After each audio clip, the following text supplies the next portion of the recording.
안녕하십니까. 고려대학교에서 강의하고 있는 김도현입니다. 오늘은 그 정각과 불보살을 통해 본 보현사에 대해서 설명을 드리겠습니다.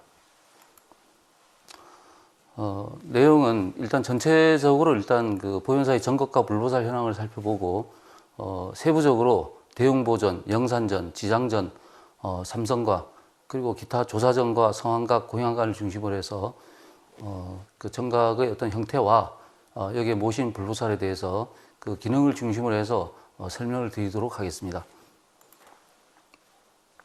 먼저 보현사의 어떤 가람 배치는 1982년 우리가 보고서를 보게 되면은 그 대웅전을 갖다 중심으로 해서 맞은편에 옆에 나한전과 삼성각이 있고 대웅전 앞에 요사체가 있고 그다음 출입구가 있는 이런 형태로 해서 있었습니다. 그 현재의 보현사의 그 전각 현황을 보게 되면은 여기에 바로 이제 그 대웅전이 있습니다. 대웅전이 있고 그다음에 여기에 이제 그 들어오는 어떤 출입구가 있고 그다음에 여기에 요사체가 있고 그다음에 그 대웅전 바로 옆에 바로 영산각이 있고 그다음에 이제 여기 지장각 그다음에 이제 삼성각 이렇게 돼 있고 여기 보이진 않습니다만 입구에 바로 성황각이 있습니다. 이러한 가람 배치를 보이고 있는데 이러한 보현사의 어떤 가람 배치가 가지고 있는 특징을 잠깐 설명을 드린다라고 하면은 중정식 산지 가람 배치다. 즉 그 네모난 형태로 이제 있는 형태인데 즉 그 철학문을 중문으로 삼고 정면에는 대웅전을 배치하였고 그리고 동쪽과 서쪽으로 이제 요사체를 배치한 기본적인 형태였습니다. 그리고 대웅전의 서쪽에는 영산전과 삼성각을 각각 배치하고 있는데 그 현재 가람 배치 같은 경우에는 그 동쪽에서 서쪽으로 이어지는 그 자연지형에 남쪽에서 북쪽으로 이어지는 선으로 바로 이제 서로 만나는 그러한 그 누각과 그 여러 가지 정각을 배치한 그런 중정 형태다 이렇게 볼 수 있는데 기본적인 중심축이라 그러면은 이제 대웅전, 석등, 그 다음에 석탑으로 이어지는 그러한 축이 되겠습니다. 근데 이제 참전 초기의 이러한 가람 배치와는 달리 현재는 바로 대웅전을 중심축으로 해서 바로 이제 동쪽과 서쪽으로 가람이 추가되는 그런 양상을 보이고 있습니다. 먼저 대웅전에 대해서 이제 설명을 드리겠습니다. 그 대웅전 같은 경우에는 보시다시피 정면 3칸, 그 다음에 이제 측면 3칸의 바로 이제 팔딱지붕 형태의 정각이 되겠습니다. 일반적으로 본다라고 하면은 주정각이 이제 정면 3칸, 측면 2칸, 또는 정면 5칸, 측면 3칸, 이런 정도의 규모인데, 여기에서는 바로 정면 3칸, 측면 3칸이라고 하는 어떤 건물 구조도 다른 사찰과는 좀 이렇게 구분되는 그러한 건물 형태가 되겠습니다.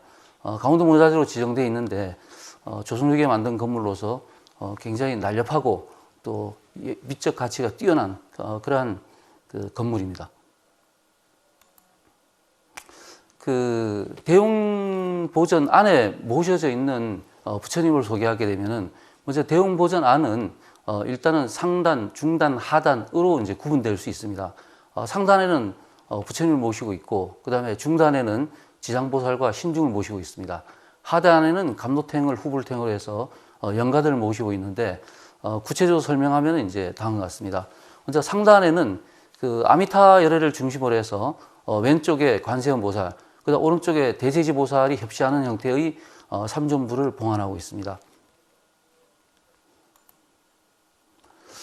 중단에는 대부분의 사찰에서 중단에서는 신중탱을 봉안하고 있습니다만은 이 보현사에서는 중단에 보신 바와 같이 바로 왼쪽에 이제 지장보살을 모셨고 오른쪽에 바로 신중탱을 모셨습니다. 그래서 각종 제를 지낼 때 49제라든가 또 백중이라든가 이러한 어떤 영가천도 관련된 제를 지낼 때는 특히 이러한 지장보살님 앞에다가 여러 가지 어떤 음식을 진설을 해서 좀 모시는 그런 사례들을 많이 보이고 있습니다. 그다음 보시다시피 하단입니다. 지금 49제를 지내기 전에 여러 가지 어떤 그런 장음을 한 상태가 되겠는데 보시다시피 이제 후불탱으로서 감루탱을 갖다가 이제 그려서 모셨습니다. 그리고 그 앞에 이제 영가를 모셨고, 그 다음에 이제 보게 되면 이제 49제일 진액에 앞서서 그 시황번을 갖다가 걸고, 그다음 좌우에 등을 걸고, 그다음 아래에는 이제 반야 용선을 갖다가 배치한 그런 형태에 있는데, 평소에는 이렇게 설단을 하지는 않습니다. 하는데 어떤 각종 재가 있다라고 하면은 이 같은 형태로 설단을 하는 그러한 그 구역이 바로 대웅보전 하단 영역에 해당되겠습니다.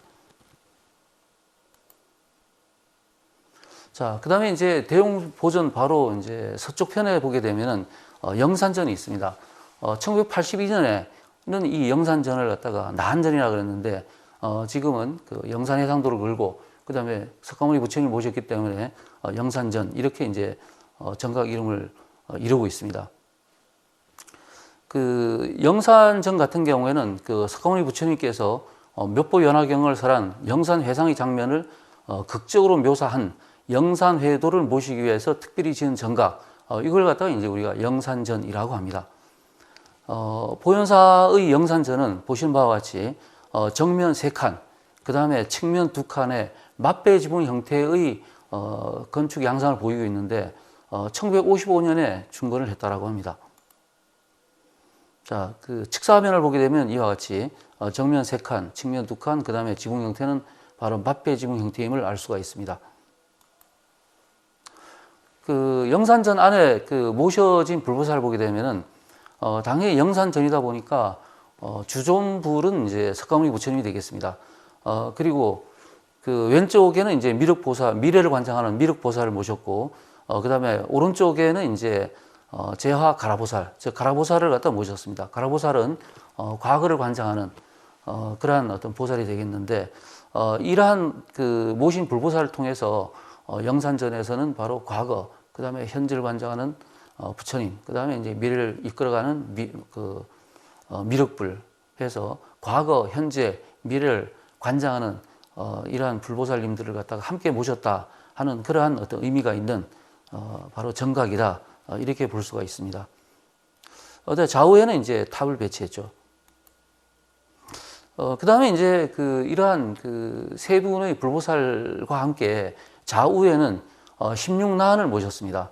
오른쪽에 8분이 나한, 왼쪽에 8분이 나한, 이렇게 모셨는데, 각각의 어떤 역할은 이제 뭐 세부적으로는 다릅니다만은 득도한 바를 바탕으로 해서 다양하게 대중들을 구제하고 이끌어가는 그런 역할을 한다라고 이제 우리가 이해할 수 있겠습니다.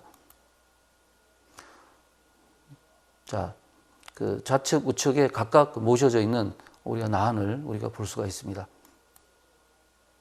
그 다음에 그 보현사 영산전에는 바로 입구에다가 이제 그 신중단에 보게 되면 이제 그 불보살을 수호하는 신중을 모셨지 않습니까? 이제 영산전에서도 바로 입구 좌우측에다가 바로 신상을 하나 모셨습니다. 이 신상 자체는 뭔가 어떤 그런 우리가 이제 경배의 대상 또는 모시는 대상은 아닙니다만은 나름대로 두루마리 경전을 갖다가 바치고 있으면서 서 있는 그런 관리 모습, 뭔가 입구에 있는 신중과 같은 역할을 하는 그러한 존재를 바로 조각을 해서 모셨다, 이렇게 볼 수가 있겠습니다.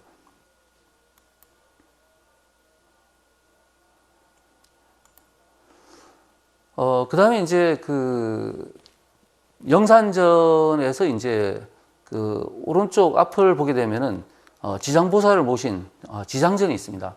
1982년 도면을 보게 되면 지장전이 있지는 않았는데 최근에 이제 그 증축을 한 것 같습니다. 이 지장전에서는 당연히 지장보살을 모시고 또 지장보살 좌우에 영가 이패를 갖다 모셔두었습니다.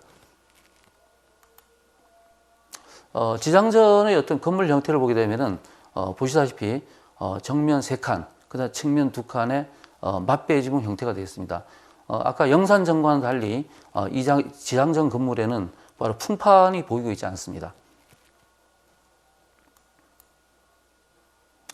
자, 지장보살, 그 지장전 안에 모셔진 지장보살님이 되겠는데, 보시다시피 이제 지장보살님의 이제 왼쪽에는 이제 아마 그 동자승 내지는 뭔가 지시를 받는 어떤 그런 존재를 모신 것 같고, 그다음 오른쪽에는 이제 명부를 든 그러한 그 지옥 세계를 관장하는, 저승 세계를 관장하는 그러한 존재를 조각으로 모셨습니다. 그리고 지장보살 오른쪽에 보게 되면은 그게 이제 그 폐가 있는데, 연간을 모신 이 폐가 있는데 이것은 전체적으로 이제 여기에 연간을 모셨다라고 하는 것을 상징하는 폐가 되겠습니다. 그리고 보시다시피 좌우에 보게 되면 각종 연가들을 모신 잎패들이 보이고 있습니다. 그리고 앞에 보게 되면은 쌀을 올렸습니다. 쌀을 올렸는데 이것은 그 여기에 모셔진 연가들이 구원을 잘 받아서 바로 좋은 곳으로 가기를 발언하는 그런 의미에서 바로 쌀을 올린 것 같습니다. 과거에는 이제 화폐가 돈을 사용하지 않고 쌀이라든가 또 삼배라든가 종이라든가 이런 것이 화폐의 기능을 했기 때문에 그 당시 절에 갈 때 이런 쌀이라든가 또 삼배를 들고 갔었는데 지금은 물론 이제 불처남에 이제 돈을 넣습니다만은 이러한 쌀을 갖다가 올렸던 그런 전통이 2022년 현재까지 이렇게 잘 남아 있다 하는 걸 갖다 우리가 볼 수가 있겠죠.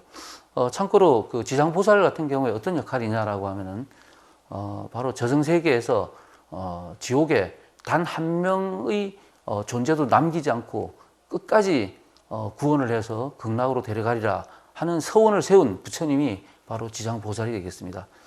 그래서 이제 우리가 사람이 돌아가시게 되면은 나름대로 극락왕생하기를 바라고 좋은 곳으로 가기를 전부 다 이제 원하게 됩니다. 그 과정에서 대부분의 사찰에서 이 지장보살을 모시고 지장불의 어떤 그런 기도를 드리는 그런 양상은 지장불이 가지고 있는 이와 같은 기능에 근거하고 있다, 또 의미에 근거하고 있다, 이렇게 볼 수가 있을 것 같습니다. 그 다음에 이제 그 지장각 바로 뒤에 보게 되면은 삼성각이 있습니다. 삼성각. 삼성각에는 뭐 아시다시피 바로 치성강 열애를 중심으로 해서 독성과 산신을 모셨습니다. 건물 형태를 보게 되면은 정면 3칸, 그 다음에 그 측면 2칸의 맞배의 지붕 형태가 되겠습니다. 그 우리가 이제 삼성각 안에 모신 존재가 치성강 열애, 그 다음에 독성, 산신이라 그랬는데, 그 다음에 산신탱이라 그랬는데, 원래 그 보현사의 삼성각에 모셨던 탱화는 지금 여기서 보시는 바와 같이 이러한 그 탱화가 원래 있었습니다. 그런데 이 탱화 자체가 지금 현재는 이제 많이 그 훼손되고 그 다음에 보존하기 위해서 별도로 요사에 모셔놨습니다만은 그 원래 모셨던 탱화는 바로 이와 같은 형태였습니다. 마찬가지로 중앙에 치성왕열에 그 다음에 그 오른쪽에 이제 그 치성왕열의 왼쪽, 치성왕열을 기준으로 하면 왼쪽이 되겠죠, 그죠? 왼쪽에 이제 독성, 오른쪽에 왼쪽에 산신, 그다음 오른쪽에 독성을 모신 그런 형태가 되겠습니다. 자, 그러면은 현재의 삼성각 내부에 모신 불보살의 현황입니다. 중앙에 이제 치성각 열애가 모셔져 있죠, 그죠? 새롭게 조성한 탱화가 되겠습니다. 치성각 열애라 그러면은 이제 자식의 수명이라든가 또 예를 들어서 이제 자녀를 낳게 한다든가 이런 등등을 관장하는 바로 부처님이 치성각 열애가 되겠는데 이 후불탱을 보게 되면은 바로 탱화 바로 위에 바로 28수를 비롯해서 별자리 그림이 그려져 있는 사례들이 많이 있습니다. 그 다음 오른쪽을 보게 되면은 여기 이제 요 치성각 열애를 기준으로 했을 때 왼쪽이죠, 그죠? 왼쪽에 보게 되면은 이제 산신탱이 있습니다. 호랑이와 이제 바로 산신으로 상징되는 인물이 이렇게 그려져 있는데 산신을 갖다가 우리가 호랑이로 이제 규정한 것은 비정한 것은 이미 초육가 단계에서부터 시작된 걸로 이제 우리가 볼 수 있는데 이것이 바로 본격적으로 이러한 탱화로 나타나게 된 것은 바로 조선 전기 정도에 해당된다라고 이제 보입니다. 조선 전기에 그 우리가 이제 그 유명한 세종 임금이라든가 또 세조라든가 성종이라든가 이러한 훌륭한 임금들이 굉장히 많았죠. 이분들이 항상 훌륭하다라고 하는 것은 만백성들이 편안하게 살 수 있는 길을 만들어주자 하는 것에 노력한 분들이죠. 만백성들이 편안하려고 그러면 일단은 먹고 사는 문제가 해결돼야 되고, 그러기 위해서는 농사를 잘 지어야 되고, 그 과정에서 바로 여러 가지 농기구를 개발하고 또 시비법을 발달시키고 또 여러 가지 어떤 그런 활동들을 하다 보니까 결국은 이제 이 구릉지라 산간 지역을 개간하게 됩니다. 근데 이러한 개간한 지역을 바로 이제 이 호랑이라든가 짐승들이 자기들 영역이었는데 여기에 사람들이 살다 보니까 결국은 사람과 바로 호랑이라든가 이런 짐승들이 부딪히게 되고 이 과정에서 바로 호환을 많이 당하게 됩니다. 이런 호환을 많이 당하는 과정에서 바로 호랑이를 전부 다 제거할 것인가가 아니라 제거를 하면서도 바로 호랑이를 신령으로 모시는 이러한 전통이 나타나게 되고 이 과정에서 호랑이를 산신으로 모시는 이러한 어떤 사례들이 이제 많이 나타나게 되면서 절에 있는 산신탱에도 바로 호랑이가 등장하는 그러한 사례가 나타나게 되었습니다. 그다음 오른쪽에 보게 되면은 뭐 아시다시피 이러한 독성탱이 이제 모셔져 있죠. 그다음에 이제 그 기타 정각으로서는 바로 이제 그 보현사 조사전이 있습니다.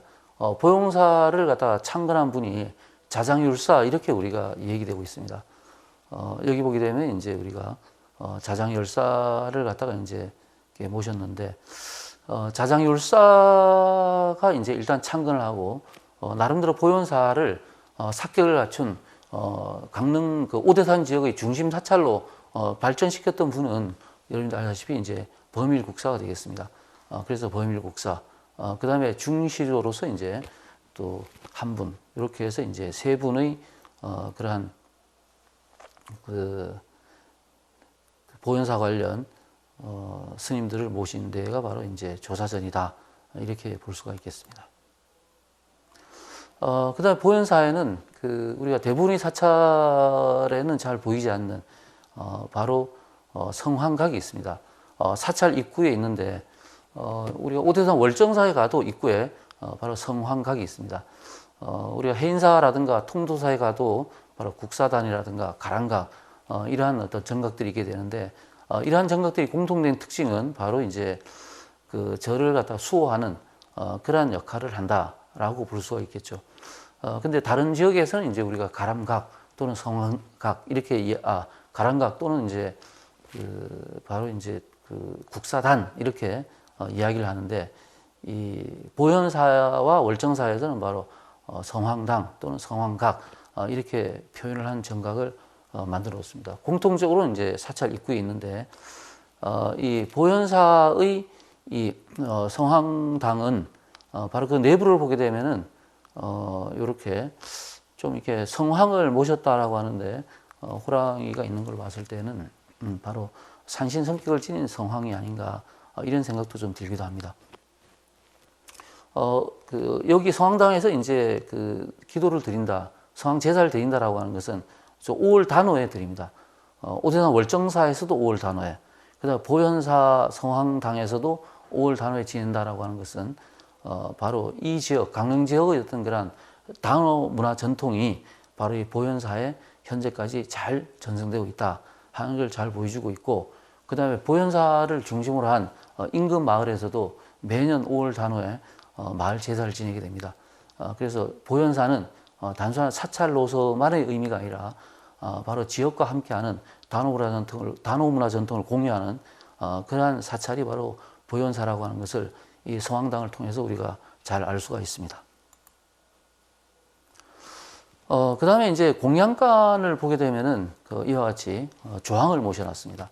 공양간의 조항을 두 군데 모셔놨습니다. 바로 입구에 배식받는 그런 공간 위에다가 이제 이러한 그 조항탱을 모셨고, 그 다음에 이제 그 음식을 하는 그 공간 내에도 이렇게 조항을 모셔뒀습니다. 이 조항 같은 경우에는 그 바로 불을 관장하고 또 나름대로 어떤 사찰에 드나드는 분들의 음식을 관장하죠. 사람이 살아가는데 이러한 음식 굉장히 중요합니다. 그렇기 때문에 매년 바로 이제 1년이 끝나가는 동짓달에 스님이 주체가 되어서 간단하게 음식을 차려서 이런 조항을 위하는 조항 기도를 하게 됩니다. 자, 이와 같이 이제 우리가 그 보현사의에서 이제 그 나름대로 어떤 그 배치되어 있는 정각과 그 안에 모셔진 불보살을 살펴봤는데, 제가 설명을 안 드린 부분은 바로 보현사 사찰에 들어오게 되면 입구에 바로 사천왕문이 있습니다. 거기에 사천왕상을 모셨는데, 바로 이 사천왕상과 함께 보현사를 구성하는 바로 이제 정각이고, 또 여기에 모셔진 불보살들이다, 또 신중들이다 하는 것을 우리가 잘 알 수가 있습니다. 예. 그 질문이 들어왔습니다. 그 질문을 한번 소개해 드리겠습니다. 보현사 내에 그 정각들이 많이 있습니다. 그리고 여기에 각각 다양한 불보살을 모시고 있는데, 이러한 정각과 불보살을 전체적 의미에서 간단하게 정리를 해준다면 어떻게 되느냐 하는 걸 물어봤습니다. 앞서 그 말씀드린 바와 같이 제일 처음에 이제 우리가 쭉 그 보현사의 그 우리가 가람 배치에 대해서 쭉 살펴봤습니다. 바로 보현사 같은 경우에는 어떻든 대웅 보존을 중심으로 해서 바로 영산전, 그 다음에 이제 지장각, 그 다음에 삼성각, 뭐 요렇게 이제 그 다음에 이제 입구에 성황당, 뭐 요렇게 이제 있게 되는데, 중요한 것은 이제 이 사찰이 가지고 있는 종교적인 어떤 그런 성격, 의미다라고 하면은 아무래도 그 정각의 어떤 그런 이름과 그 다음에 그 안에 모셔져 있는 불보살들을 어떤 분을 모셨느냐라고 하는 게 중요한 것 같습니다. 대웅 보존을 통해서 우리가 이제 아미타 부처님을 중심으로 해서 관세음보살과 대세지보살을 모셔서 나름대로 광명의 세계를 바로 주관하는 그런 아미타불과 그다음 현재 그 사람들의 어떤 그 어려움을 구제해주는 그런 관세음보살을 모셔서 전체적으로 대중들과 함께하는, 대중들을 구원하는 그런 의미를 지닌다라고 하는 어떤 성격과 함께 바로 영산전에서 부처님 설법을 갖다가 이제 강하는 영산해상도를 배경으로 해서 바로 미래와 그다음 과거를 관장하는 부처님을 동시에 모셨다라고 하는 것은 바로 이 보현사가 바로 현재에만 머무르지 않고 미래의 극락 세계만을 바로 내달리려고 하지 않는, 과거도 돌아보는 그러한 나름대로 역사성을 가진 사찰이다라고 하는 것이죠. 이러한 역사성을 가진 사찰적 의미를 바로 우리가 보현사 관련해서 미타계의 문서가 남아 있습니다. 이러한 문서와 함께 바로 이제 이 보현사는 바로 과거에 바로 이제 사찰이 가지고 있는 어떤 종교성이다라고 하면은 단순히 무슨 현재 구원을 받자, 또 부처님 법을 들어서 뭔가 정화를 하자 하는 것과 함께 뭐 많은 대중들이 바로 법식을 받고 그다음에 배품을 받아서 뭐 구원을 받고 또 정화되는 그런 걸 추구하는 그런 종교적 목적을 가지고 있습니다. 바로 이러한 종교적 전통을 바로 보현사가 이러한 영산전을 통해서 잘 구현하고 있다, 이렇게 볼 수가 있겠죠. 그 다음에 지장각 같은 경우에도 마찬가지로 바로 종교적 기능이 바로 많은 사람들의 어떤 그러한 갈등을 풀고 또 소통과 화합을 하고 마음의 평화를 얻자라고 하는 것과 함께 바로 내세관이 있지 않습니까? 그죠? 내세관. 돌아가신 분이 좋은 곳으로 인도해 주자 하는 생각이 있는데, 그러한 내세관에서 그걸 실행하는, 그리고 그걸 갖다가 기도해 주는 대표적인 정각이 바로 지장보살님이고, 그걸 모신 정각이 바로 지장각이다라고 했을 때, 바로 이러한 지장보살을 모신 것은 이러한 불교가 지닌 종교성을 잘 구현하기 위한 그런 정각이다, 이렇게 볼 수가 있을 것 같습니다. 그 다음에 이제 우리가 삼성각 같은 경우에는 바로 치성광열애, 그 다음에 이제 산신, 그 다음 독성을 모셨습니다. 아무래도 그 절에 오게 되면은 이러한 종교적인 어떤 그러한 의미 또는 극락왕생에 대한 어떤 기원과 함께 현실적으로 내가 당면한 어려움을 뭔가 누군가에게 이제 좀 기대고 싶고 의지하고 싶고 뭔가 바라는 그런 면들이 있습니다. 그러한 것을 바로 나름대로 들어주는, 그리고 나름대로 어떤 그런 방향을 제시해주는, 나름대로 어떤 그런 한을 풀어주는 그러한 존재로서 바로 이제 치성광열애, 그 다음에 산신, 독성을 모셨다, 이렇게 이제 볼 수가 있겠죠. 이와 함께 조사전이라고 하면은 바로 이제 이절을 그 바로 창건하였던 바로 창건주 자장율사부터 시작해서 세 분을 같이 모셨다라고 하는 것은 바로 이 절의 어떤 뿌리를 잘 보여준다, 이렇게 이제 볼 수가 있을 것 같습니다. 따라서 보현사가 내에 이제 우리가 있는 전가, 그리고 여기에서 각각 모신 불보살이 지닌 의미다라고 하면은 바로 다양한 어떤 종교성을 잘 보여주기 위해서 이러한 대웅보전, 영산전, 그 다음에 지장각, 그 다음에 삼성각, 그 다음에 이제 조사전을 두었고, 이와 함께 이 지역의 어떤 지역성을 잘 반영한 바로 성황각이라고 하는, 성황당이라고 하는 정각을 둔 것은 바로 대중과 함께하는, 지역과 함께하는 그러한 사찰로서의 어떤 보현사라고 하는 것을 굉장히 잘 보여준다. 이렇게 볼 수가 있을 것 같습니다. 이것이 바로 보현사 내 바로 각종 전각과 불보살이 지닌 중요한 의미다. 이렇게 설명드릴 수가 있습니다. 이것으로 전각과 불보살을 통해 본 보현사에 대해서 강의를 마치도록 하겠습니다. 감사합니다.